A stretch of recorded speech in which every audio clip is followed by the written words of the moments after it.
Bien-aimés, je voudrais également nous parler d'un incubateur de foi, la patience. Et la patience.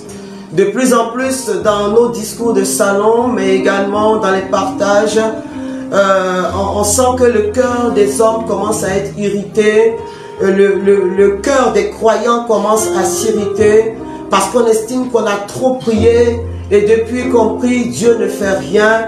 On a jeûné, on a fait des neuvaines, on a fait des trentaines, on ne comprend pas pourquoi Dieu agit. Je voudrais dire à quelqu'un que Dieu n'est pas l'obligé de l'homme. Ça, c'est la première chose. Dieu n'est pas l'obligé de l'homme. Et nous devons nous rappeler, bien-aimés, comme dit 2 Pierre 3, verset 9, il dit, « Le Seigneur ne retarde pas l'accomplissement de ses promesses, mais il prend son temps, même si certains l'accusent de retard, afin que nul ne périsse.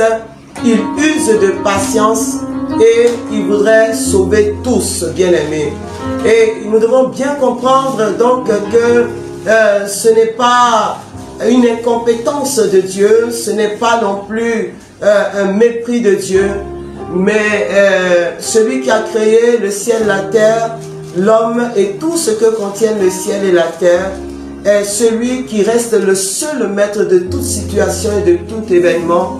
Et s'il a donné son Fils unique, notre Seigneur Jésus-Christ, à la croix pour nous sauver, il ne saurait nous donner en pâture. Seulement ce que nous ne savons pas, Dieu sait, ce que nous ne voyons pas, Dieu voit.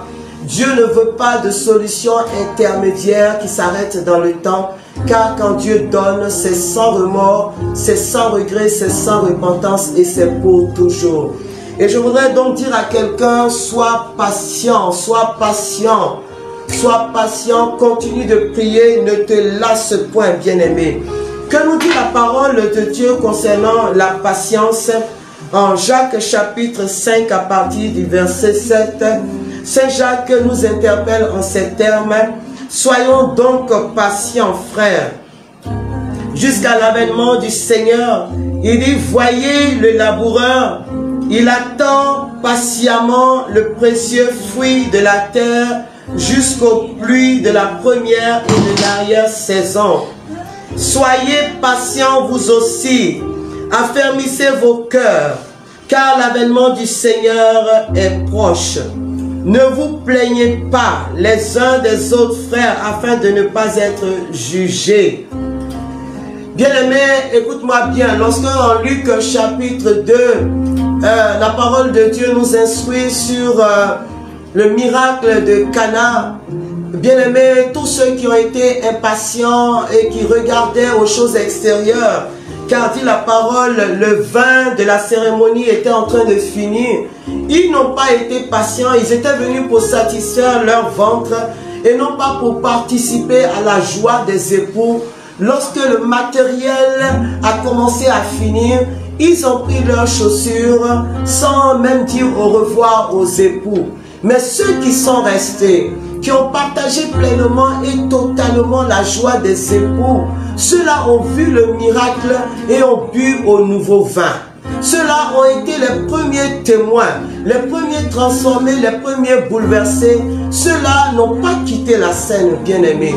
Et je voudrais encourager quelqu'un à dire, ne quitte pas la scène de la prière. Là où tu te tiens debout pour une juste et noble cause.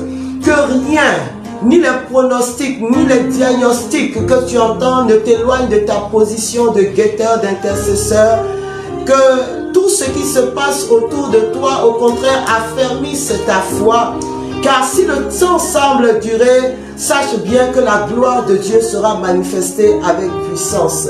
C'est Saint Paul qui nous dit en Romains chapitre 8, bien-aimé, la gloire de Dieu qui sera manifestée est sans commune mesure avec l'épreuve que nous avons vécue. La gloire de Dieu qui sera manifestée est sans commune mesure avec l'épreuve que nous avons vécue.